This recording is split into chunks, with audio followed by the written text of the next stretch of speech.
Thank you for joining. Great to see loads, still increasing interest on the updates each month now. Trying to get one good update every month with all the latest news around the Golden Visa in Portugal, and to make sure everyone's up to speed, answer as many questions as they can. I do field a lot of similar questions in appointments, so this helps to answer some of those main queries all in one go. So hopefully everyone gets something out of the event this evening. Good to see some familiar names as well, and lots of questions already submitted before the event. So look forward to getting stuck into those before we finish today.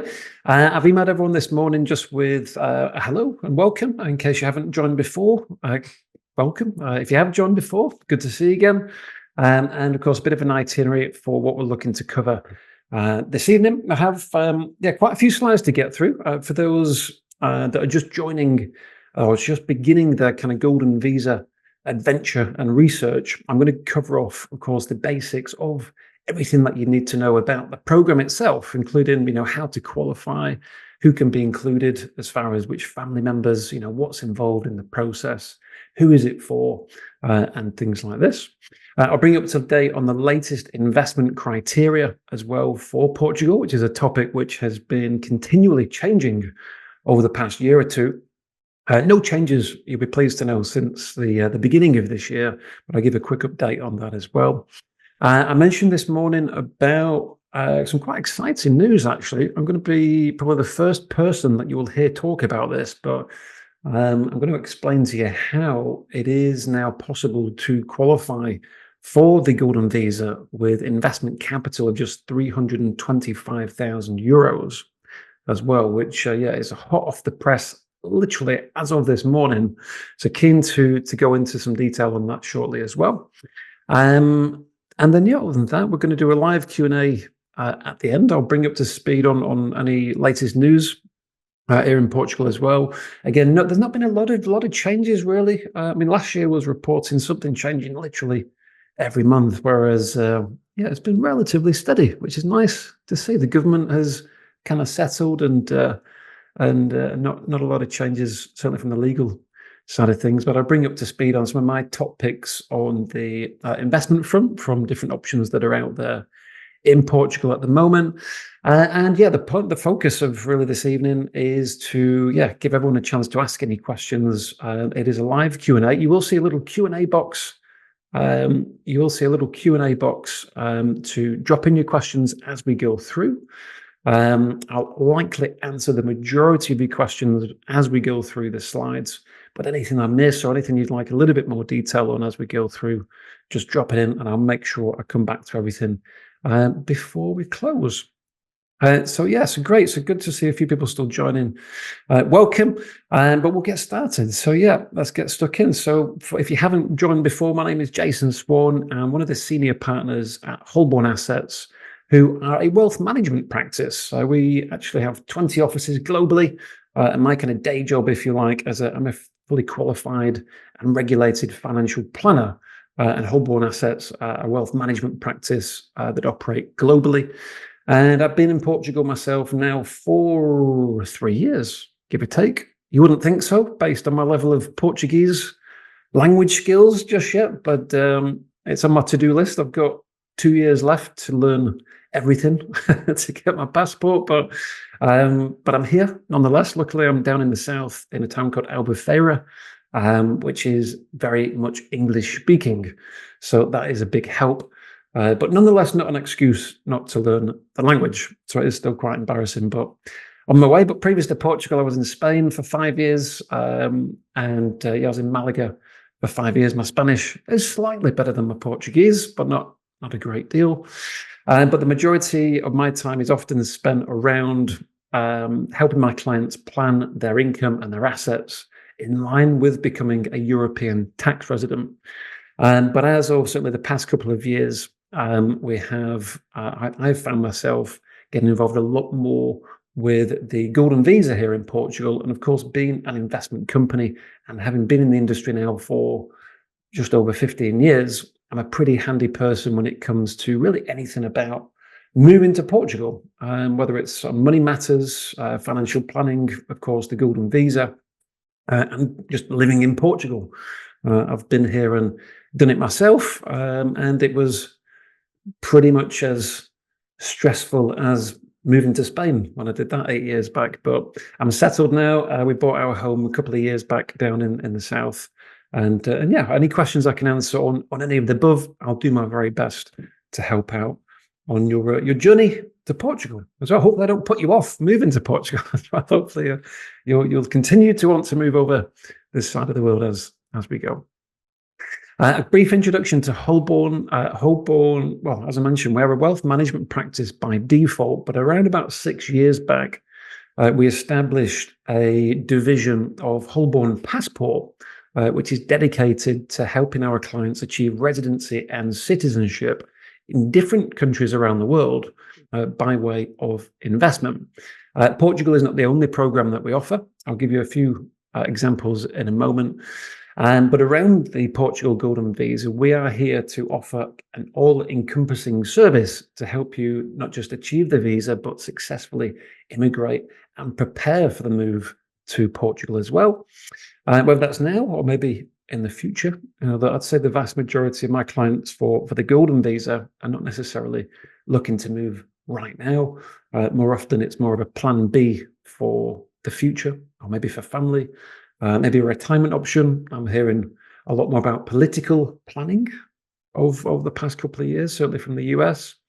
I've heard a bit about gun crime as well. Many different reasons why the Golden Visa is chosen, but lots of which you might not mean that you are moving to Portugal straight away. But when that time comes, again, we can assist with the financial aspects and what to do before you move. But at the outset, we'll be here on the ground to help hold your hand really throughout the timeline to make sure that everything goes smoothly and as easily as possible. And like I say, you have myself and you have my team here at Holborn that facilitate all the different moving parts. So that consists of helping set up your Portuguese tax numbers, first and foremost. We'll also help you to set up your bank account here in Portugal. I say help, we actually do that for you, of course, with your permission. But everything's done remotely.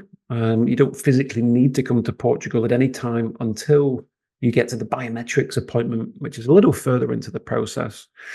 But in the meantime, yeah, it's all done remotely, and we'll help with the bank account, the tax numbers. We'll, of course, liaise with the acting lawyers.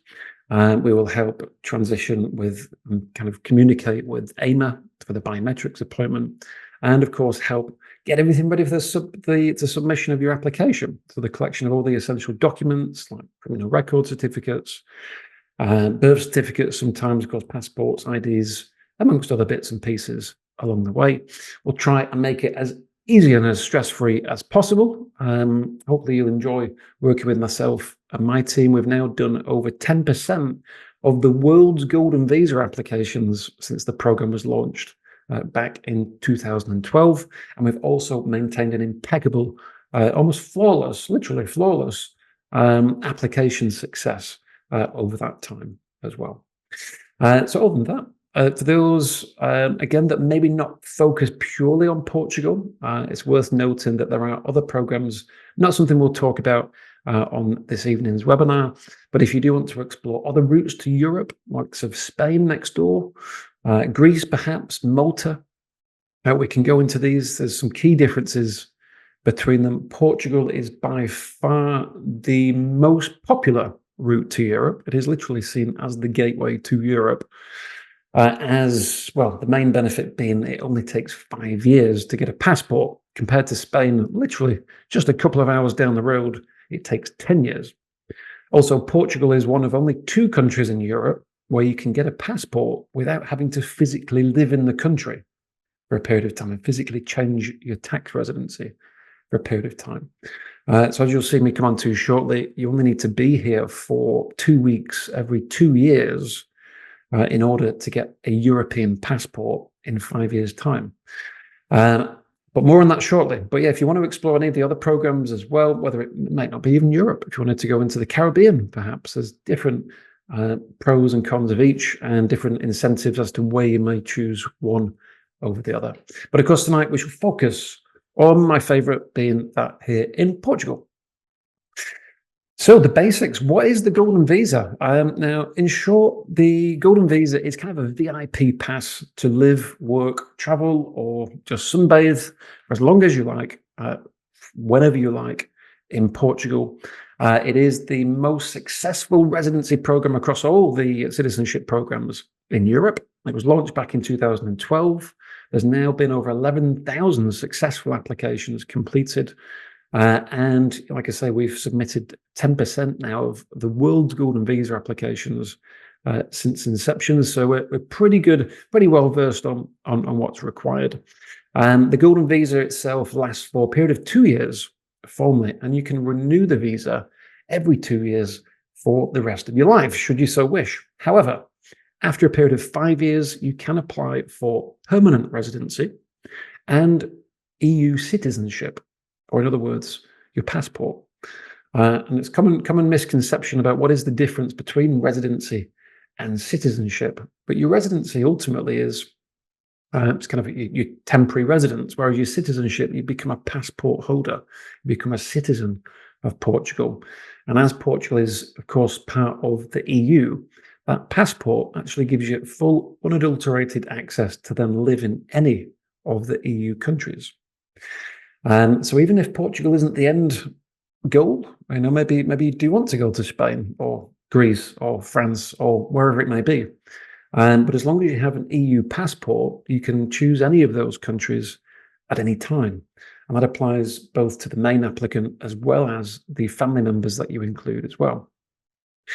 So that's ultimately the treasure at the end of the rainbow. It's getting the European passport, but it all starts with the visa at the outset. And just a note at the bottom there, around the only other country in Europe where you don't have to change your tax residency to get a passport is Malta. However, the investment requirement for Malta is over €1 million, so over twice as much than Portugal. But it can be done in just 18 months instead of 5 years. But other than that, Portugal outstrips Malta at least 50-1 for many different reasons. So we move on, and as far as why Portugal, you get treated pretty much like a Portuguese citizen. Not quite like a Portuguese citizen. I wouldn't say I feel like a Portuguese citizen, because you still feel like a little bit of an outsider, at least until you've learned the language. I think even if I did know the language, I don't really look very Portuguese. So I think there'll always be a little bit of a gap there in culture, but nonetheless, you do get all the benefits of being a Portuguese citizen. Whereas the two key points is that your family gets access to a European education. And more importantly, certainly for clients that are thinking of retirement and later on in life, they also get access to the state healthcare as well, which in itself is often a reason to choose Portugal. Of course, not all countries give that freedom, that access to free healthcare. So you get that immediately once the visa is granted. Portugal does continue to have some good tax incentives as well. The NHR program did finish at the end of last year. However, there are other incentives. I won't bore you to death about tax this evening, but again, we can go into that on a separate occasion. But there are still some hooks for Portugal. And just on that note, if you did start your journey to moving to Portugal before the end of 2023, you do still have until the end of this year to apply for NHR. So for any questions on that, please do ask. But of course, if you're getting all the numbers and the tax and the money and the healthcare, you get to live in the best country in the world, or the nicest country in the world. It depends on what you deem as the best, I suppose. But if you deem the best as 300 plus days of sunshine, a pretty low cost of living compared to the most of the world, probably literally Caribbean beaches across the most of the coast of Portugal, then it's a pretty good place to be. There's different parts of Portugal. Again, you'll see me down in the south in the Algarve, which typically is a little slower pace of life, a little more relaxed. It's not quite as built up as other parts of Portugal. A little bit too slow for some people. Perfect for others. Of course, if you want the cosmopolitan, the main city centre of Lisbon is my second favourite part of Portugal. And very close to moving to Lisbon. a little while back, but it doesn't quite have the same. Well, it doesn't have the same beaches and scenery as the Algarve, but it is only 2 hours away, so I can get to Lisbon literally, depending on how fast you drive, 2 to 2.5 hours into Lisbon. Keep going up north, another 2.5 hours, you can get to Porto, which again is another incredibly scenic part of Portugal. And Madeira, again, Madeira, not my personal preference. Madeira really is off the beaten track, but incredibly scenic and a nice place to travel to, if not live, depending on what you're looking for. If you fancy the kind of the inland Portugal, if you like, you might want to live completely off the grid, maybe buy some farmland and have some peace and quiet, perhaps inland. But you're not going to go far wrong, no matter where. So let's get stuck in. Now, the Golden Visa investment criteria. So again, no changes to report since last month. However, this is a recap on the current ways you can get that VIP ticket. Option 1 is you can set up a business in Portugal and you can create 10 jobs. And it has to be 10 full-time jobs. And it's, again, there if you maybe have plans to set up a business already, probably a little bit too hands-on if it's simply a way to get the visa. But an option nonetheless. You can also donate money to Portugal. If you're feeling generous, you can either go into the technological research of Portugal. You can donate to the national arts and culture, should you so wish. I'm still yet to see a single application for a donation. I have no idea why, but yeah, it's never been done so far, but it is an option.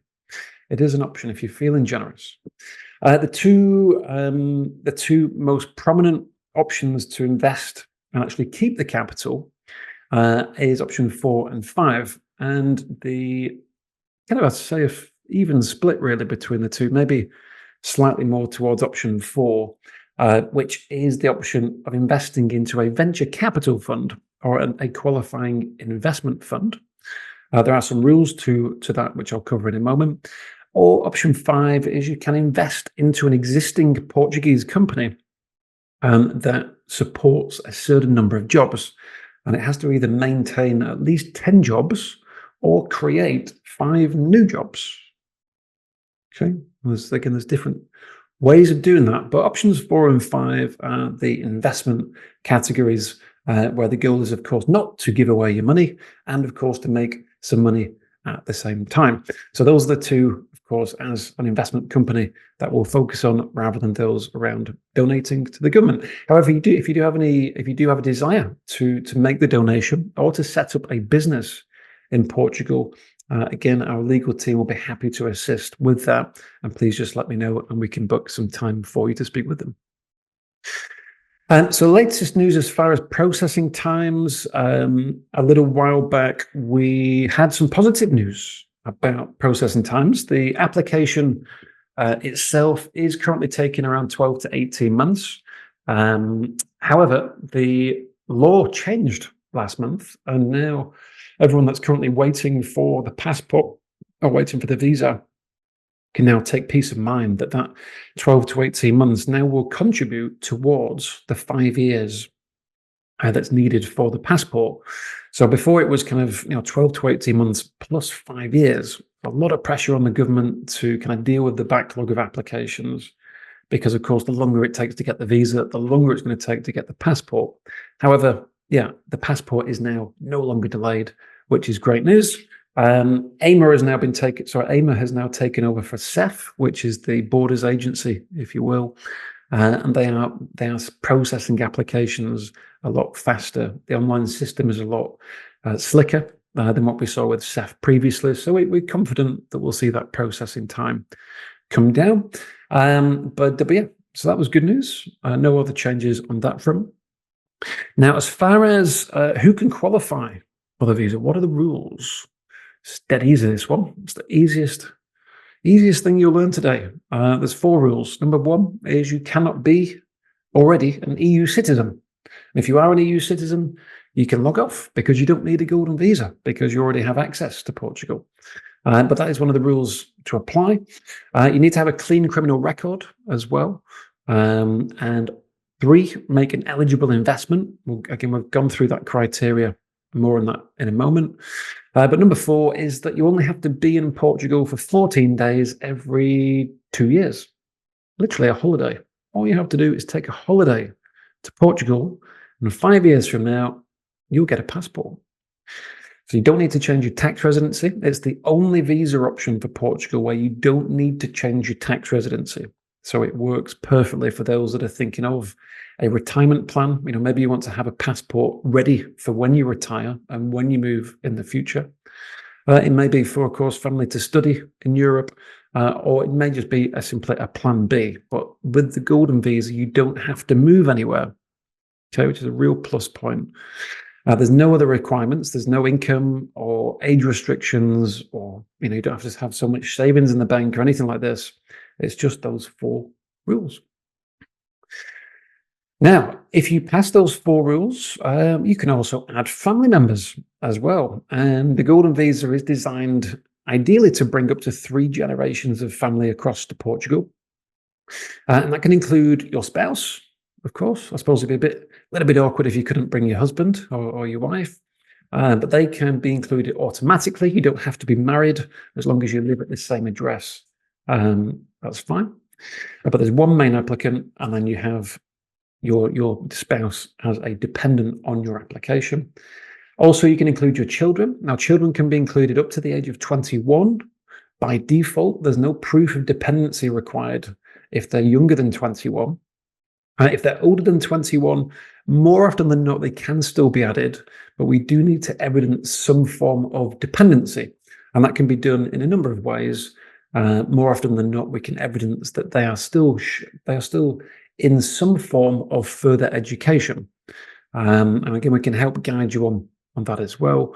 And there's other ways we can prove dependency. And lastly, parents as well. So depending on whether you want your parents to come with you, you might want to keep them where they are. But if you'd like them to join in the fun and they're still able to do so, then you can include parents. Again, anyone over the age of 65 is automatically assumed as dependent. If they're younger than 65, they may still be okay. But again, we do need to prove some form of dependency, whether it's financially or physically. Sometimes we also change who we put down as the main applicant. Sometimes we'll actually put a parent as the main applicant to have you as the children, or your children as the main applicant for you as their dependents. We'll kind of play around to get as many family members included on the application as possible. But yeah, nice and easy. I hope that's nice and clear. Again, if any questions as we go through, please do drop in the Q&A, and I shall make sure we come back to those shortly, but that's all okay on that part. Okay, bit of a busy slide, but this is just a brief overview of everything that goes on behind the scenes over the next 12 to 18 months, ultimately until you get your Visa card. Initially, it all starts, of course, with choosing an investment. Again, I'm going to show you some of my top picks shortly, but regardless of whatever you invest into, of course, we can still facilitate the Golden Visa application, and we'll still hold your hand right throughout the process until you have the visa and, of course, working towards the passport. But once you have chosen the investment, the first step is to apply for your Portuguese tax numbers, which is referred to as your NIF. Secondly, we must then set up a Portuguese bank account. And one of the rules is that the money for the investment has to come from outside the country, but it must be transferred from a Portuguese bank account. So outside the country to Portugal, and then from Portugal bank account to the investment. But we can set that up once we have your tax number. Tax numbers takes a few days. Bank account can take anywhere from 2 to 8 weeks on average. You do have the option to fly into Portugal if you are in an exceptional rush to speed up the application. If you're in the country, you can set up a bank account on the same day. But again, unless there is that real urgency, we'll simply do that on your behalf. Oh, excuse me. Now, whilst we're doing that, we'll be collecting all the necessary documents for your application. So as I mentioned before, there's various potential documents included, but one will be a a police clearance certificate or an FBI report, marriage certificates, birth certificates, sometimes for children. And there'll be some few questions and forms to complete along the way. But we shall gather everything in preparation for once the legal work has been completed, once you have the funds in the Portuguese bank account, and once everything is ready to submit, the lawyer will then ask you to transfer the funds, and then the investment is made. And that will be the last piece of the puzzle. We'll then have proof of ownership of a qualifying investment, and then your application is submitted online to AIMA. And then we get the tracking number, and that is when the 5-year clock starts to tick.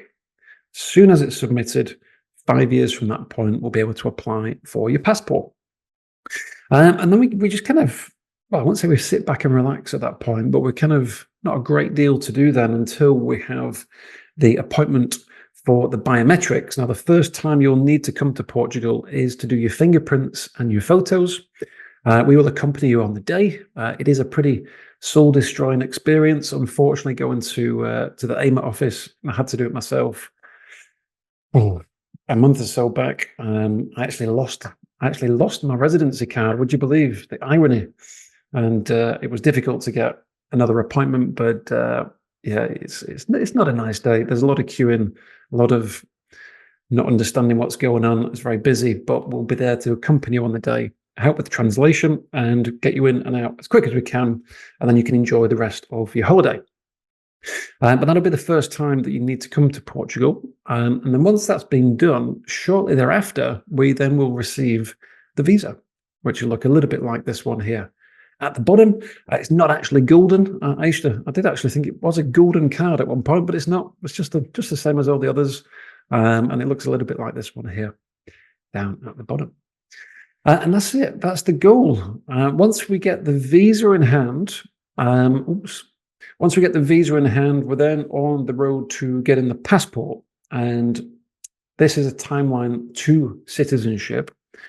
Now, as mentioned before, the visa will last for 2 years.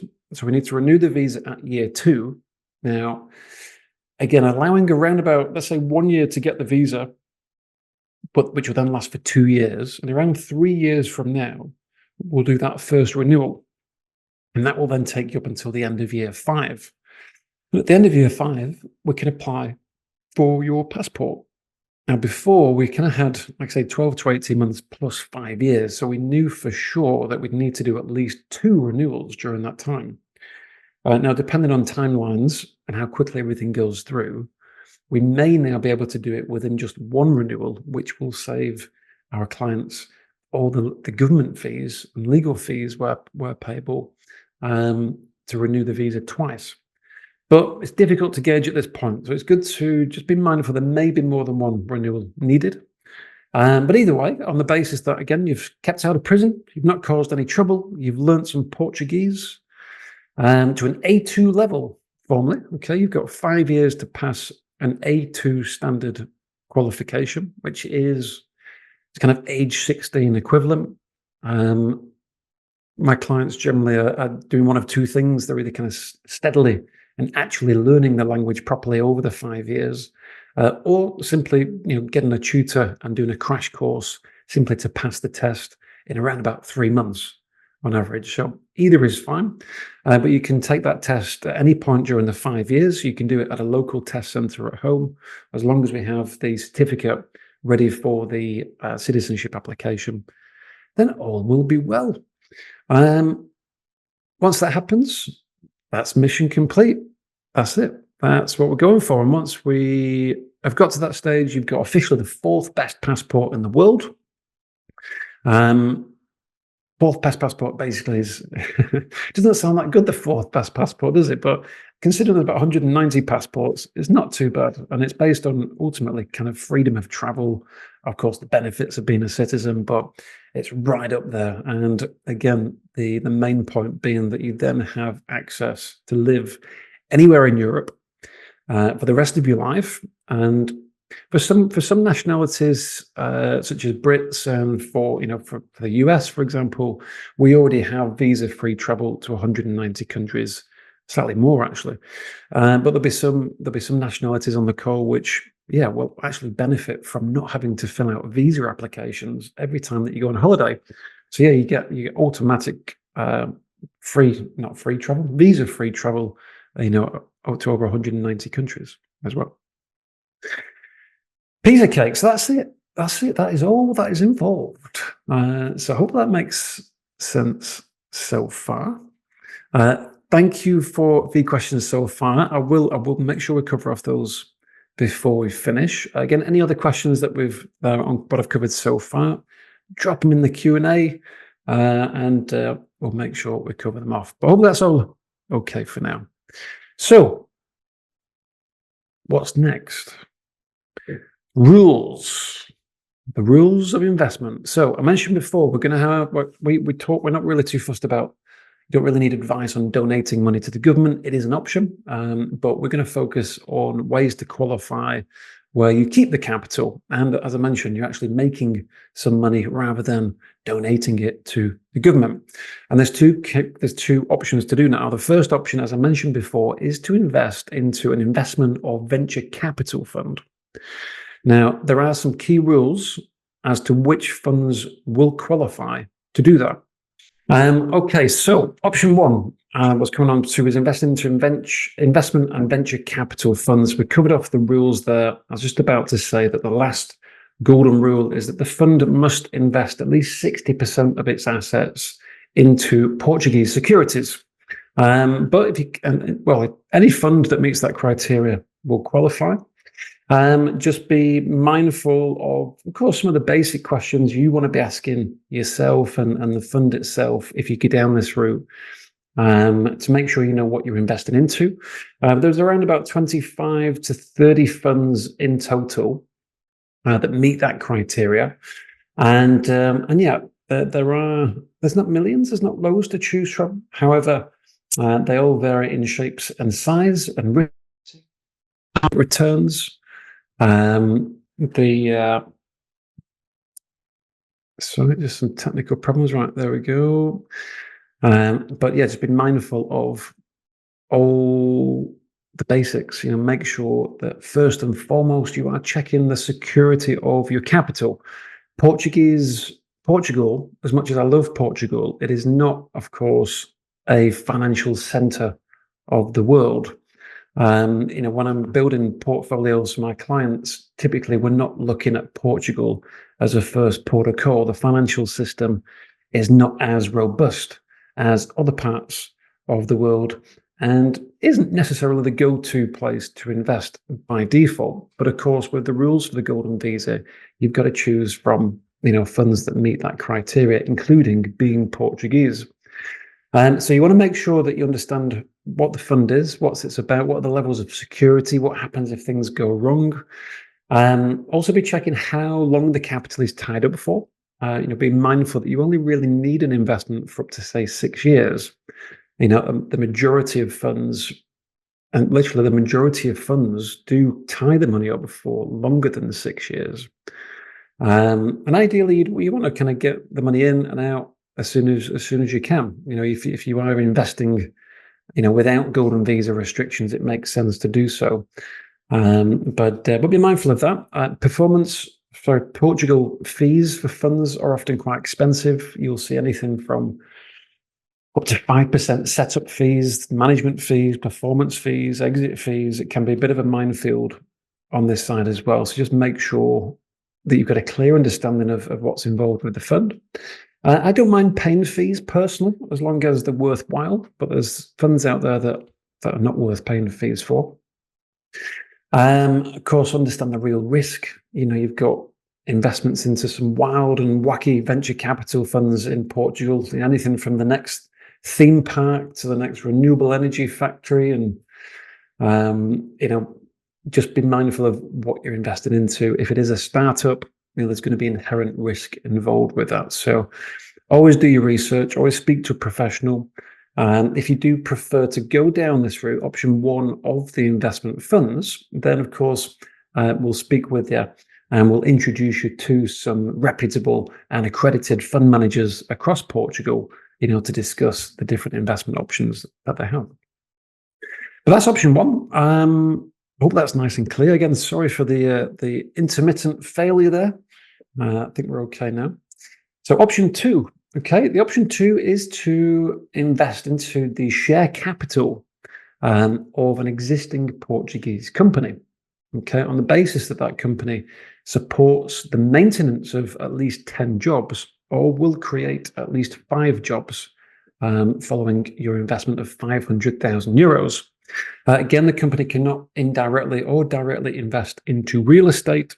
And of course, it needs to be kept until you no longer need the investment at the end of the 5 or 6 years.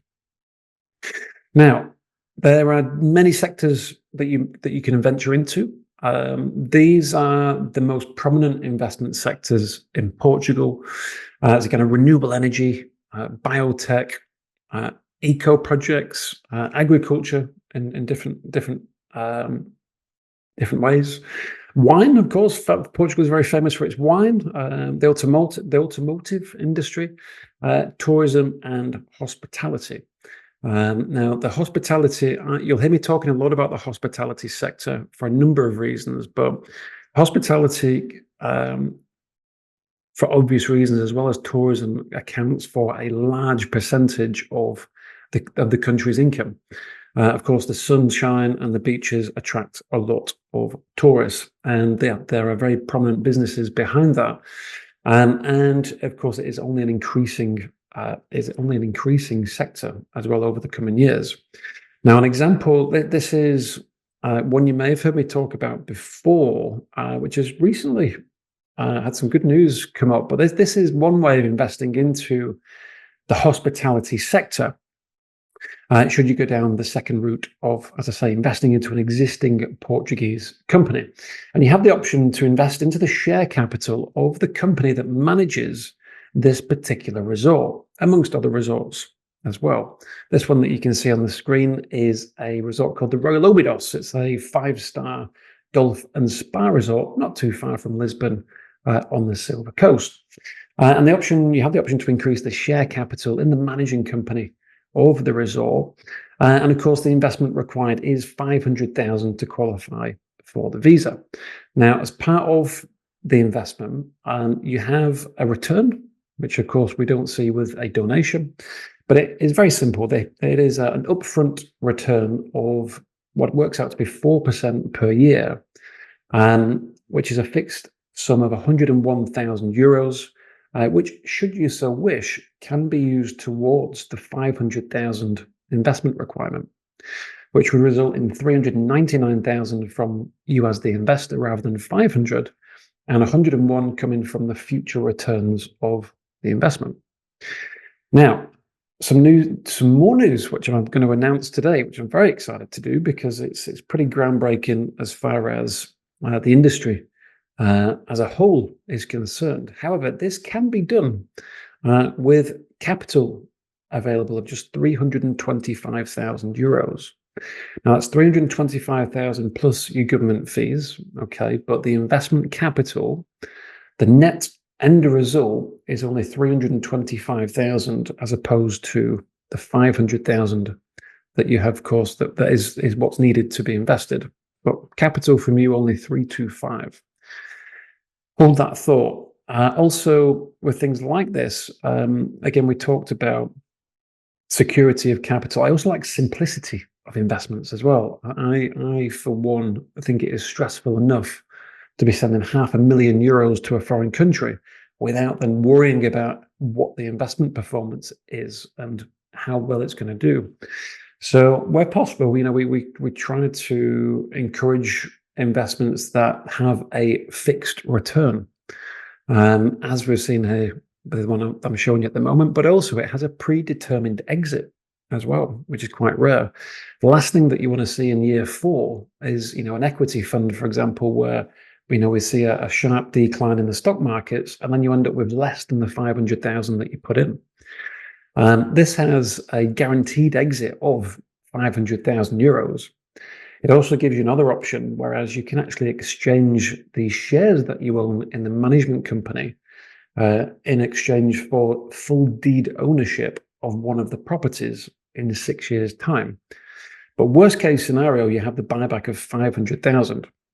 So in short, we're talking 325 or 399 going in at the outset, with then a guaranteed exit of 500,000 in 6 years' time.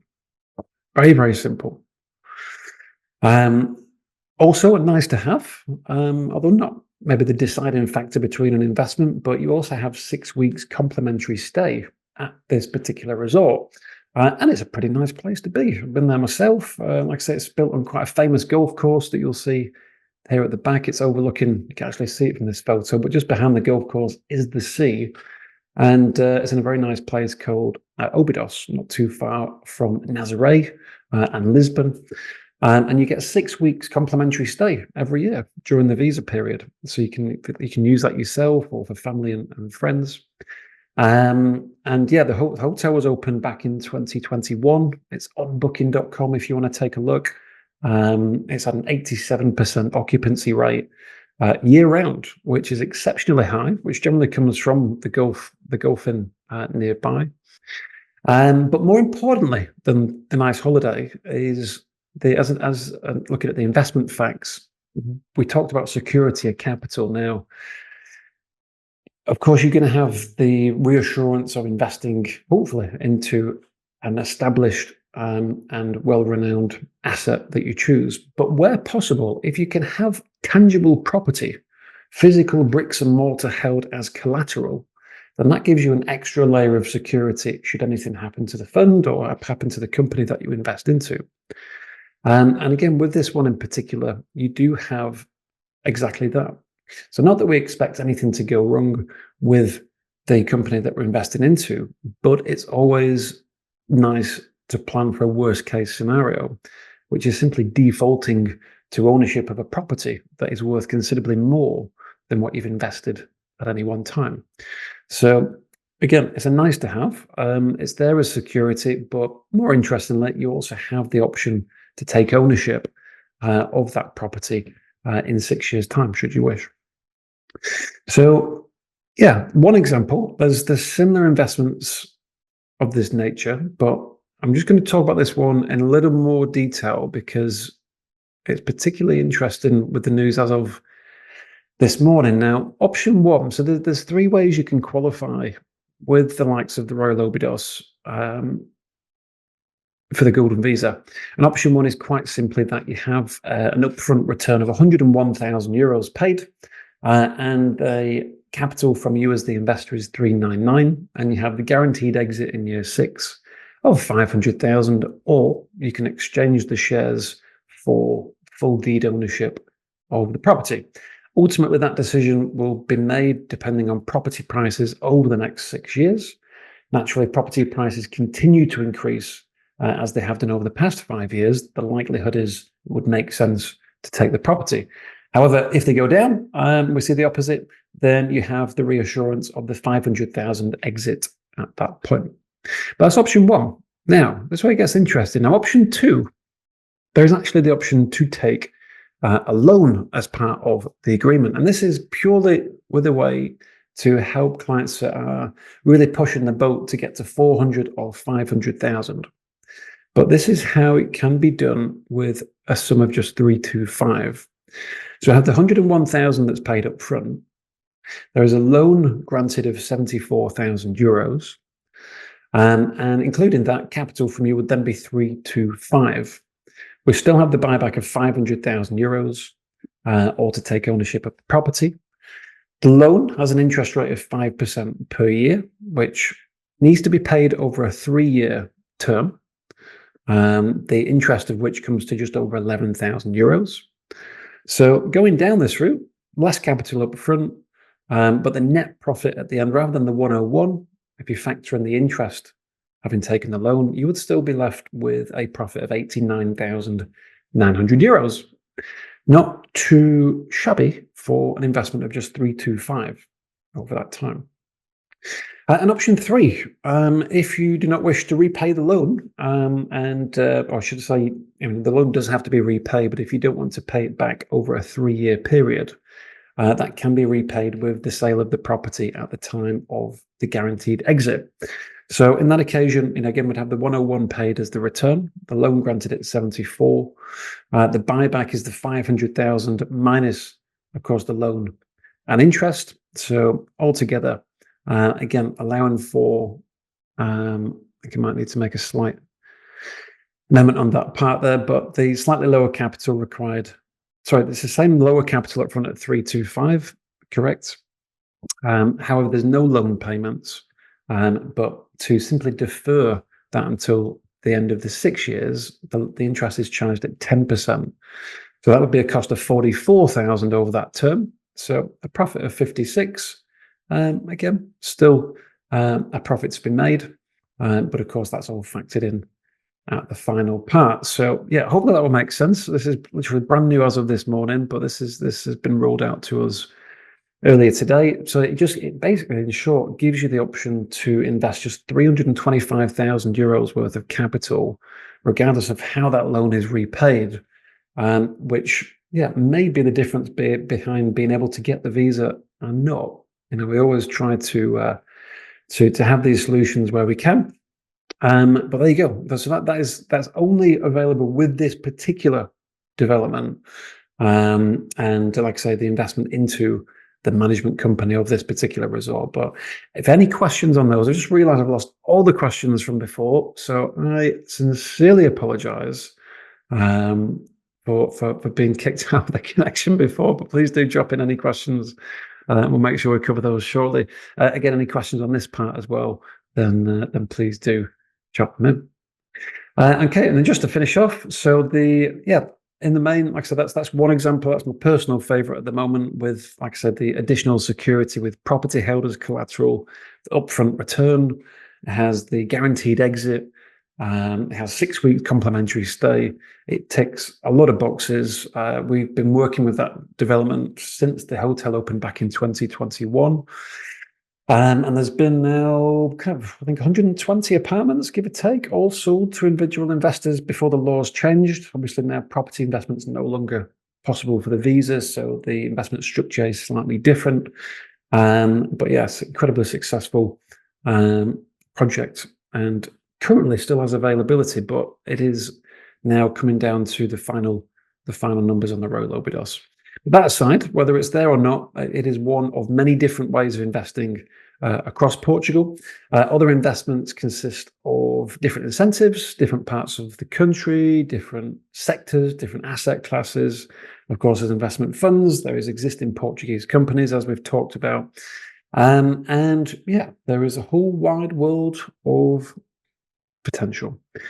Just to name some of the other kind of variables, for example, by comparison to the Royal Obidos, there's an option with cashback, because as opposed to kind of an upfront return, you get cashback up to 125,000 euros, which again gives you a net balance of 375 rather than having the full 500 tied up for the term.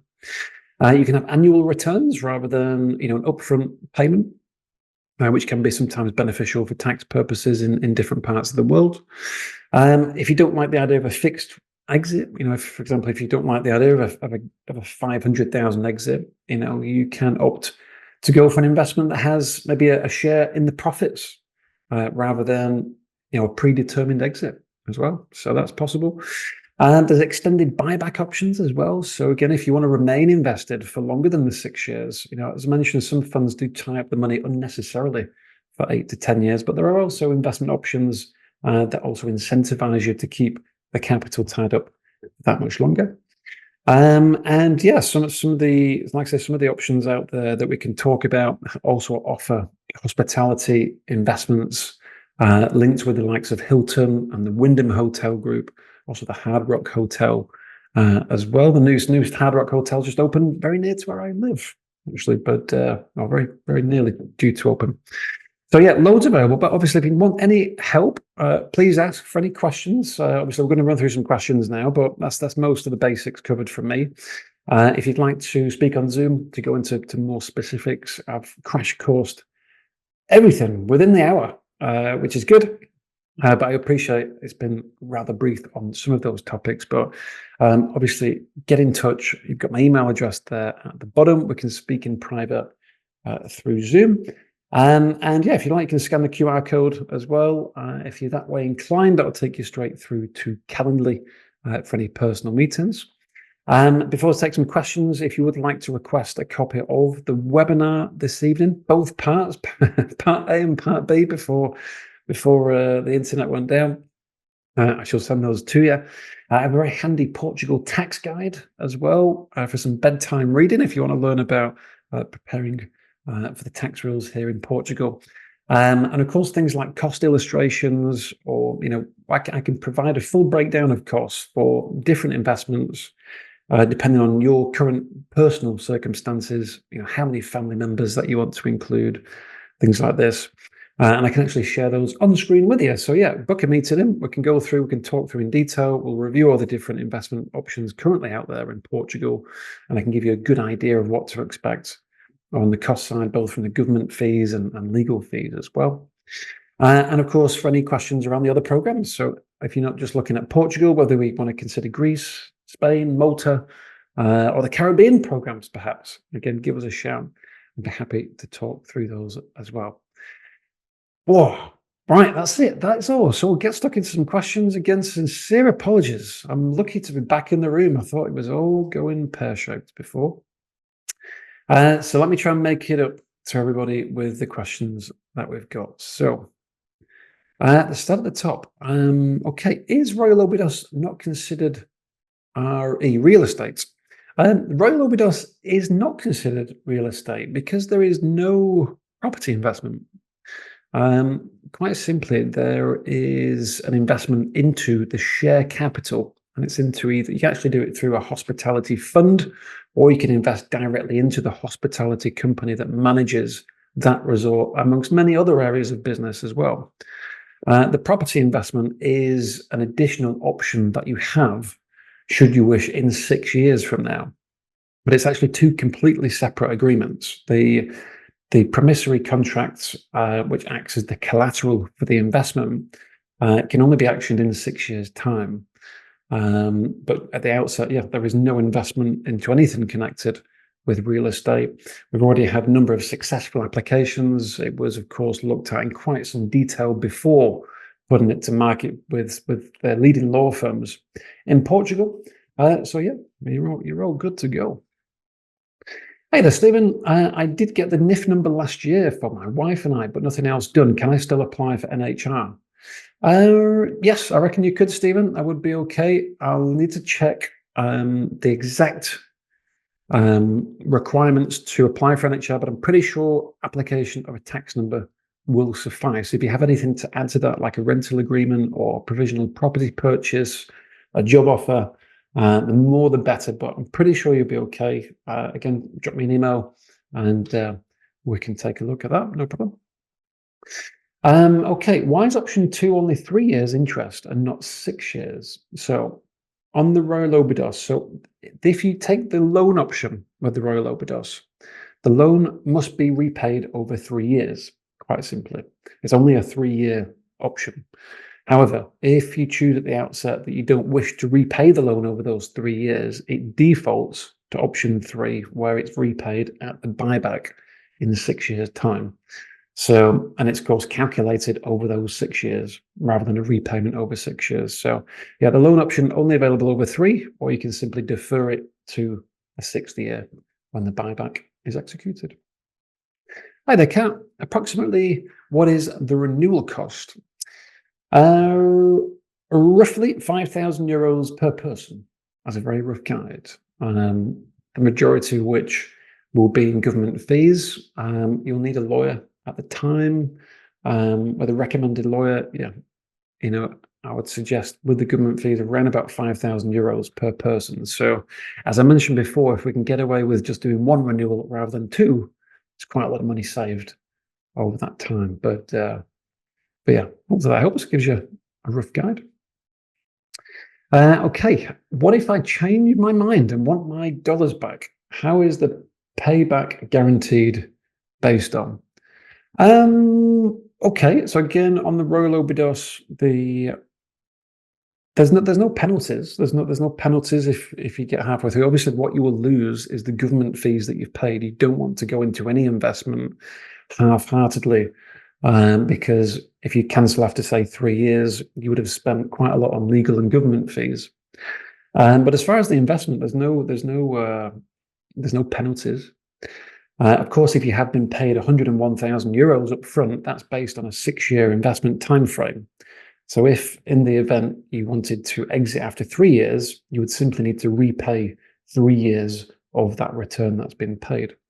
Other than that, yeah, it can be done. There's no major problem. Just my advice is don't get involved with any investment unless you're 100% sure you're going to stay the course. Otherwise, it just won't be worth doing.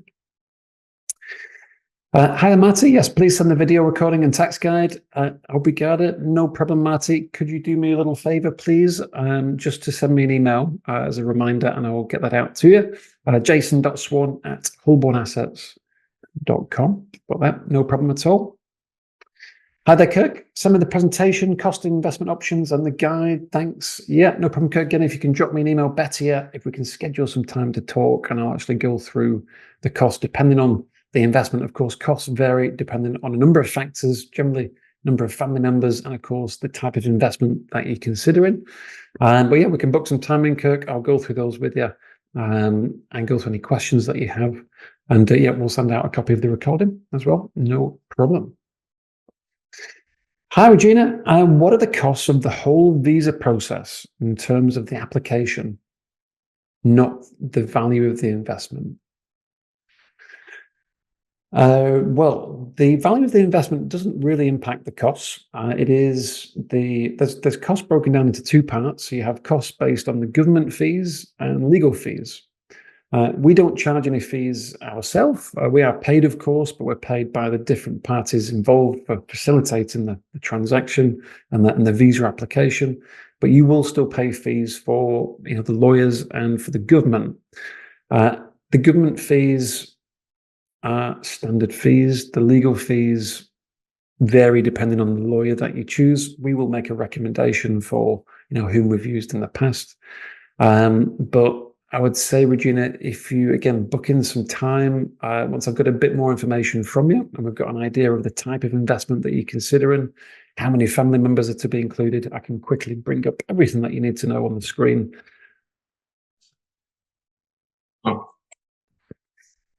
Okay, what would you say is the average sum that a retired couple would need to have in assets in order to qualify for the Golden Visa? Is it €500,000? Well, yes, an investment of €500,000 is needed. Again, as we talked about, there is the option to invest as little as 325,000, or to be able to, you need to invest 500,000, but capital from you can be as little as 325. If you chose a standard investment of 500,000, then you would have that plus your legal and government fees. But yeah, if you've got €500,000, you're pretty much good to go and should have some change left over. Can you record me the webinar on PDF? Yes, no problem, Kate. Again, if you would be so kind just to drop me an email, jason.swan@holbornassets.com, and I'll fire that over for you. And I can send you my kind of complete guide to the Golden Visa as well. What are the legal fees, Regina? Yeah, so it can vary quite wildly. Anything from, say, 3,000 up to, say, 15,000, depending on a number of variables. But that gives you a guide. Again, for specifics, I can go through those with you on the screen once I know a little bit more and we know what type of investment that you're looking at. Okay, thank you, Kay. I would like to receive the information at the bottom of the webinar. Hi there, Candy. Yeah, no problem. Again, please drop me an email, jason.swan@holbornassets.com. And I'll make sure I find that out for you. Is Obidos like a timeshare? Not really, Kat. I mean, I suppose you do have a set amount of complimentary stays at the Royal Obidos, but no, you are not buying any time as such. You are buying into share capital, or you're buying units within a fund. So no, completely separate. Investors in the fund do have a complimentary stay. But of course, yeah, timeshare is simply an agreement with a holiday company, to buy time at a resort. So Other than that, no, it's not timeshare.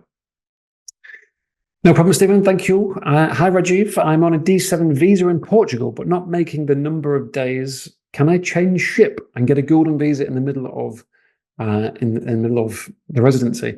You can, Rajiv. Yeah, you can switch over. No problem. Of course, the D7, for those that are unaware, is a residency visa where you need to spend at least 6 to 8 months of the year in Portugal. The golden visa is only 2 weeks every 2 years. So, yeah, Rajiv, if you're struggling to stay in the country that long, yeah, we can change over to a golden visa. No problem. And it'll be a lot faster as well because you'll already have your bank account, you'll already have your tax number. So, yeah, should be super fast to do that.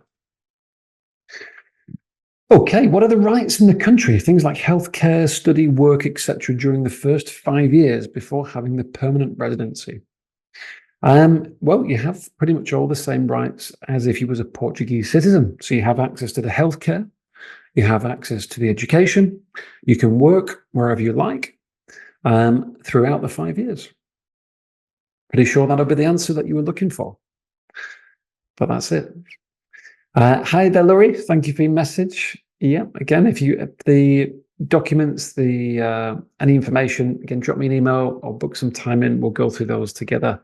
No problem. I'll get those out to you as soon as possible. Okay. Hi there, Kay. I already got a AIMA appointment, but when I was there, the computer system was down.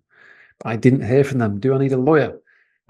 Funny question. Well, it's not funny, but I had the same problem, Kay. I went to Seth AIMA, and I queued up for a few hours, and it did say to me, the system is down.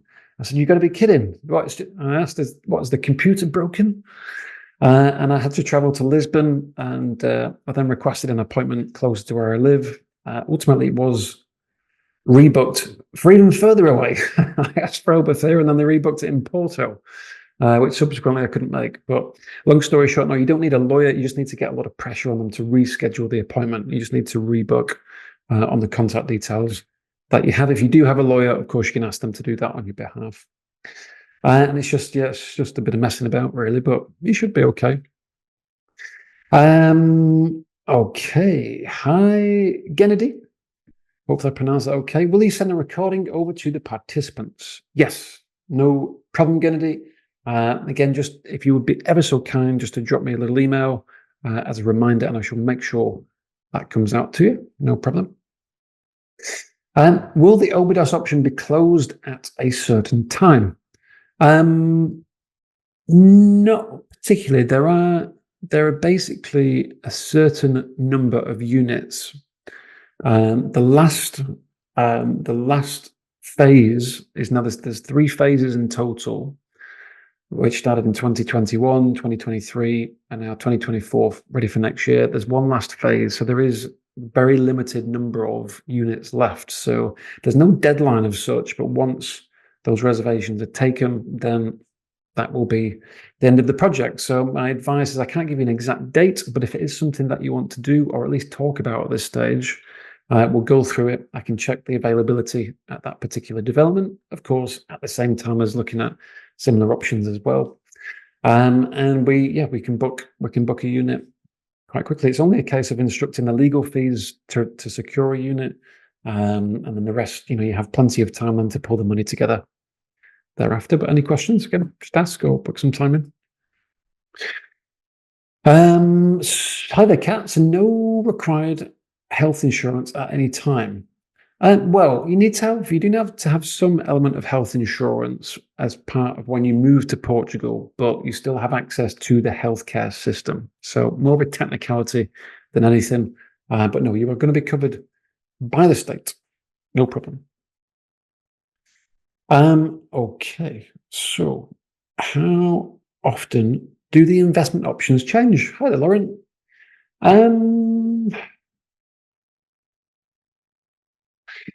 Every now and it's just really as and when they become fully subscribed. Most options have a cap, or they're looking to raise a capital. There's new options that come up from time to time. And I'll always bring you up to speed. I'll keep everyone up to date in each of my monthly webinars of any new developments that have come up, any new interesting investments to consider. But it's hard to say, really. Yeah, it's just hard to say. Like I said, there's kind of 25 to 30 funds in the country at the moment that qualify. Development-wise, there's only 2 hospitality investments in the country that pay any kind of upfront return. By default, it is just the normal 500,000, but there is 2 currently. One that pays 101,000 that we've looked at, another one that pays 125,000 in cashback. So it depends on how important it is to get the upfront return. But yeah, if we just see what happens, what comes up. The Royal Obidos has always been the top option ever since it first came to light in 2021. It's always been popular with it being such a nice resort, having obviously the upfront return, the guaranteed buyback. It just makes things very, very simple. So it is a good one. There are similar things, but you'll find with other competitors, maybe there isn't a buyback, or the time period is longer than 6 years, or there isn't any property held as collateral, things like this. But yeah, we just whatever time frame you have in mind, we'll explore together and see what's out there, and I'll try and add some value along the way. I like the hospitality option. Could you please send me more information plus a tax document, including this interesting recording? To the move europe.com. I can do indeed, if you would be so kind to, again, sorry to be a pain, just send me a quick email as a reminder. I don't get access to all the questions once the webinar is closed off, so it's difficult to keep track of everything. So yeah, please do send me an email, jason.swan@holbornassets.com, and I'll make sure we can go through that information together. Okay, right. So what else have we got? Hi there, Patrick. Do Golden Visa recipients have to pay Portuguese taxes on passive retirement income from another country? Potentially. Yeah, potentially.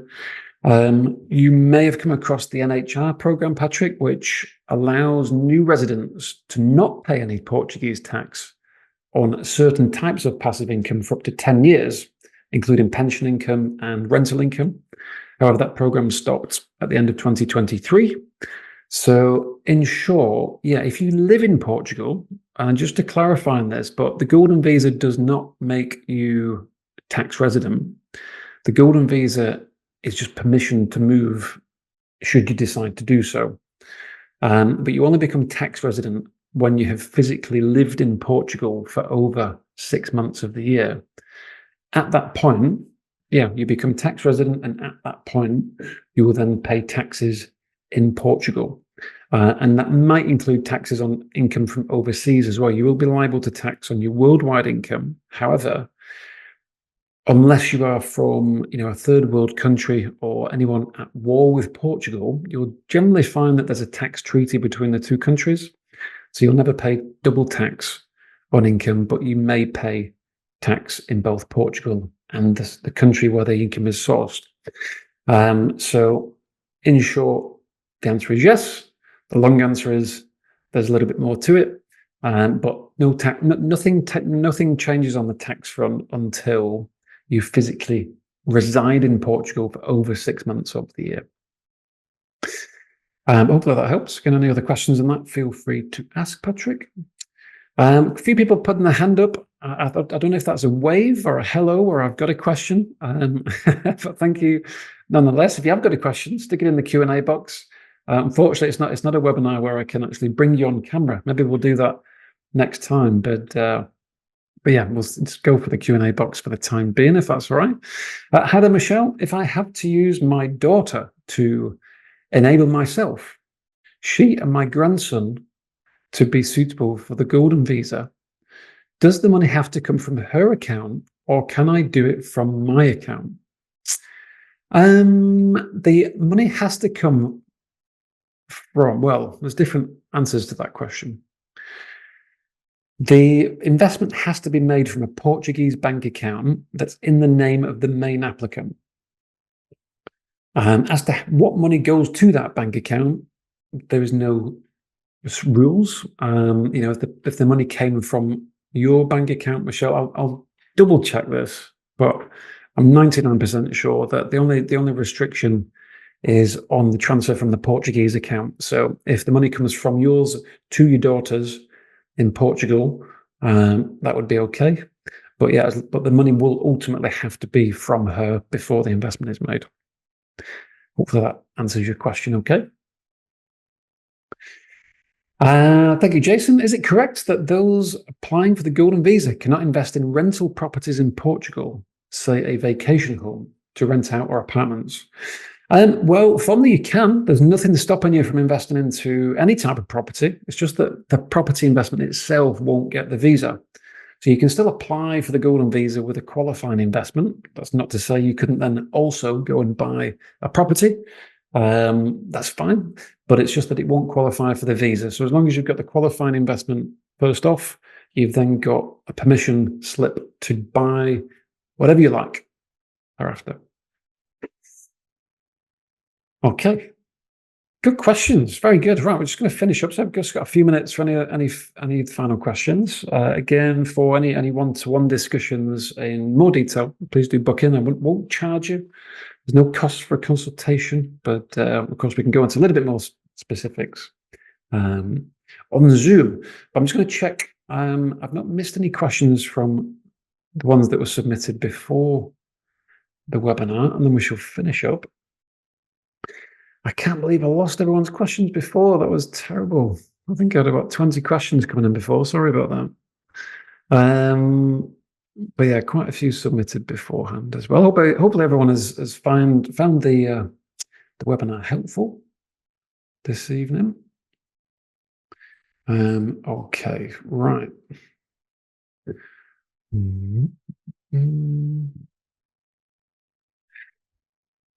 Okay.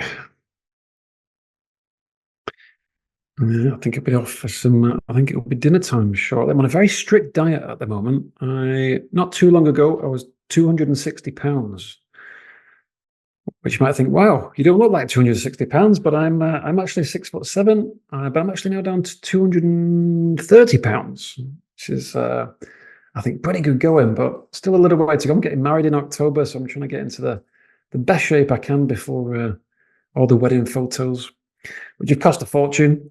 So I need to make the most of them. But yeah, I'll still need some dinner nonetheless. Okay, right. So let's just check we've covered everything off. Hi there, Denise. I'm renting an apartment. I have a special needs dog who accompanies me all the time. Okay, Denise, I'm not sure what the question is there, but you can rent an apartment. You can bring your dog along with you. No problem. You'll be pleased to know your dog does not need a visa. Pets can come free. Hi there, Ashok. Yes, we've covered off the permanent residency for Portugal. Hello there, Guy. The banks in Portugal. Is it easy for the US government to seize accounts for no reason? Wow, deep question. Not as far as I'm aware. I mean, there is a tax treaty between the US and Portugal. There will be some common reporting standards between the two, but I'm not sure about seizing. Not sure on that one. Not sure on that one, Guy. Okay, thank you, Manuela. We've covered that off. Can you explain starting a company in Portugal and what this would entail? So, in short, Denise, yeah, you need to set up a company. You need to employ 10 members of staff, which over the period that they need to be employed for has a capital outlay of about 600,000 euros. It is something that we can assist with our legal team. So, yeah, please ask if you'd like to speak with them on that front. But yeah, ultimately, the business just comes down to what you want to invest into. Hopefully, you'll have some good business acumen as well. We'll look after the visa. You look after the business. Okay, Spain versus Portugal. Hi, Laurie. Yeah, so which country is better, Portugal or Spain? Well, from the visa front, in short, Spain takes 10 years to get a visa, and you have to be tax resident in Spain for 10 years to get the passport. Portugal is 5 years, and of course, you don't need to be tax resident to get the passport. So Spain is a much longer term commitment for those that are looking to live full time. Portugal can be used for that, as well as those thinking more of a plan B in the future. Other than that, it's just personal preference. I lived in Spain for 5 years. I thought it was great. I lived in Malaga, but I preferred Portugal. It's much greener, nicer beaches, and the Algarve is just the most amazing place I've ever been to. Hopefully that helps. Okay, right. Have we got any others? And I think we're going to finish up there. We've got a few questions coming in. Hi there, Brian. Can the investment amount be allocated through my current 401k or my IRA? Very good question. I did talk about that previously, and we currently have clients that are doing that. Yes, the clients that have been able to set up the structuring required to utilize monies within their retirement accounts, which I believe can save quite a lot of tax and sometimes penalties for early withdrawals. So the answer is yes, it can be done. Second question, I was originally planning on going the D7 route, but the timing and travel requirements are not working out. I have a NIF and a Portuguese bank account ready.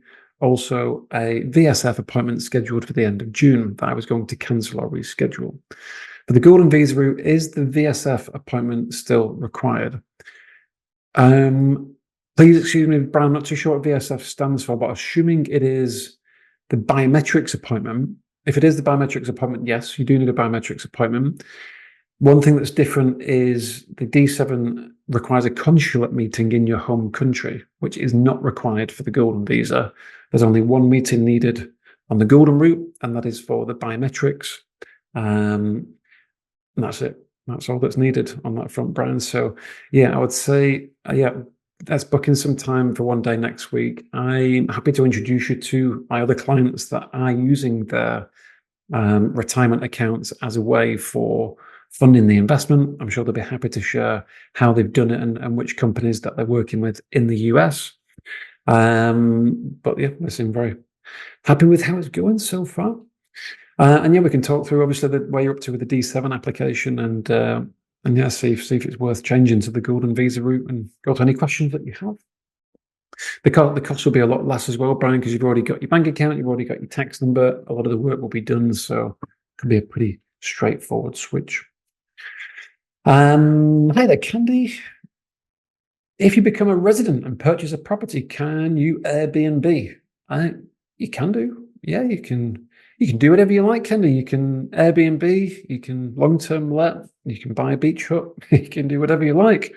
You don't even have to be resident. You can still do that. So again, the buying in Airbnb won't qualify for the visa, but you can still buy property. Yeah, you can do whatever you like, no problem. Okay, thank you much. I'm great and awesome. Excellent. What a good question. Hi, Regina. So if you create a job or invest in a business, there is a minimum that you have to invest. Can't just open a business for like 100 grand and create 10 jobs. You can do, but the jobs are going to cost you more over the term. So if you're going to set up a business, it would be worthwhile. It's a great way to get the visa if you already have plans to create a business.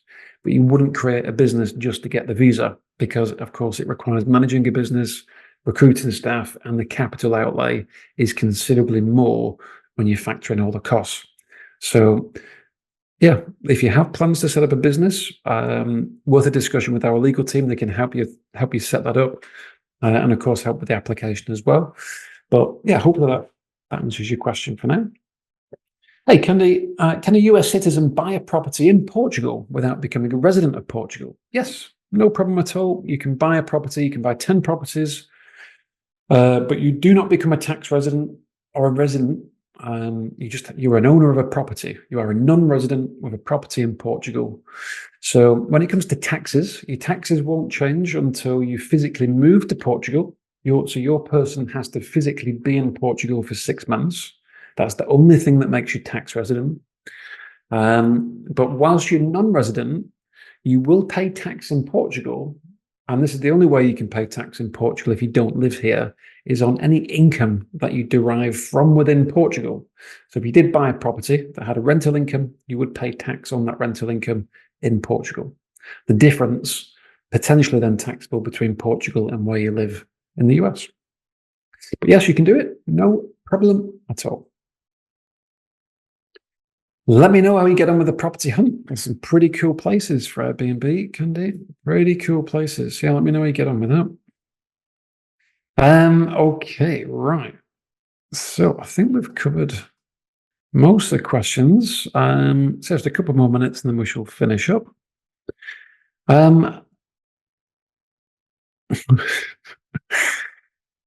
Okay, good. I would like more information on the 325 investment option. Hi there, Karen. Good. Yeah, good. I noticed you logged in before, Karen. So yeah, a few details there before. I'll remember to send you that information because I've sent you the information on Royal Obidos, I think previously, but I'll send you the details on how to do it with 325,000 rather than 399.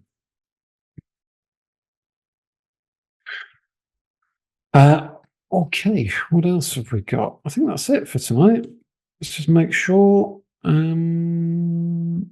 Okay, one last question there from Richard. I'd like more details on the donation option. Donation option, really simple. You just literally donate 250,000 to the government and you submit your application. The time frame of the donation is exactly the same. But yeah, of course, instead of making an investment, you will simply make a donation instead. Please get in touch with any questions. I'm very happy to discuss your plans, move to Portugal or elsewhere for that matter. Thank you much. Bye now.